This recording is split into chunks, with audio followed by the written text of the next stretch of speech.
Светскиот македонски конгрес на 16 јануари 2019 година поднесе иницијатива до Уставниот суд на Македонија за оценување на уставноста на законот за амнестија, донесе на седница на собранието одржана на 18 декември 2018 година.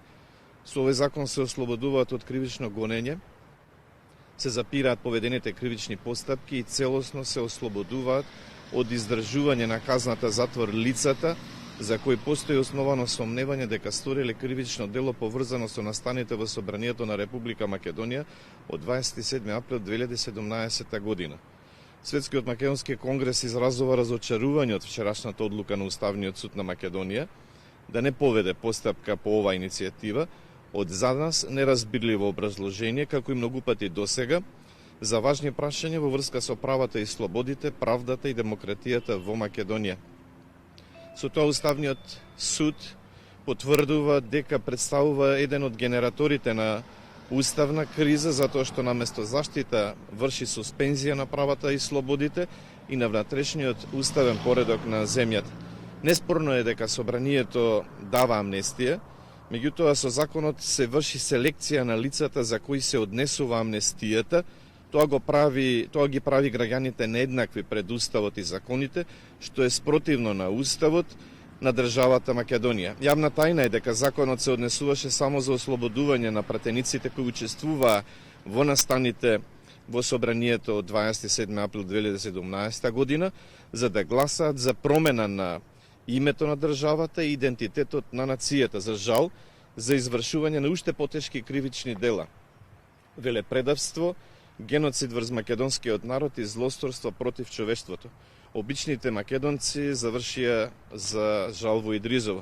Понатаму, вообичаено е амнестијата се извршува по службеност, по сила на законот, а не по волја и лично барање на лицата и настанот опфатени со законот.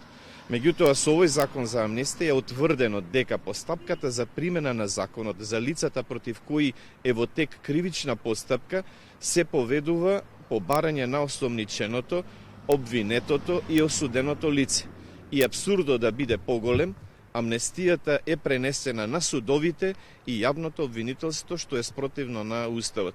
Имено во законот се вели барањето се поднесува во рок од 5 дена од денот на влегувањето во сила на овој закон, односно во рок од 5 дена до 20 декември од 20 декември 2018 година, заклучно со 25 декември 2018 година, до првостепениот суд, пред кој се води постапката, кој го носи решението во рок од 5 дена по приемот на барањето, доколку се исполнети условите од овој закон, а по претходно прибавено мислење од надлежниот јавен обвинител. Ова го прави законот спротивен на уставот. Амнестијата не ја даваат судовите и јавните обвинители, туку собранието на Република Македонија. Во Македонија од 1991 година извршени се 6 амнестии. Во војната 2001 година амнестирани беа лица кои извршија воени злосторства, беа убиени околу 100 припадници на вооружените сили на Македонија. Меѓутоа, општеството се соочи со општа амнестија за сите учесници во војната 2001 година заради национално помирување. Председателот на Републиката и до вчерашниот премиер повикуваа на национално помирување, меѓутоа овој закон беше шанса за национално помирување и токму заради тоа не требаше се донесе во ваква форма, меѓутоа кога се донесе, Уставниот суд требаше да ја исправи неправдата. Останува единствено собранието на Република Македонија да донесе изменување на овој закон, имено да ги избрише членот 1 став 1, членовите 2 и 3, со што ќе биде применлива мерката ослободување на сите лица вклучени во настаните од 27 април 2017 година.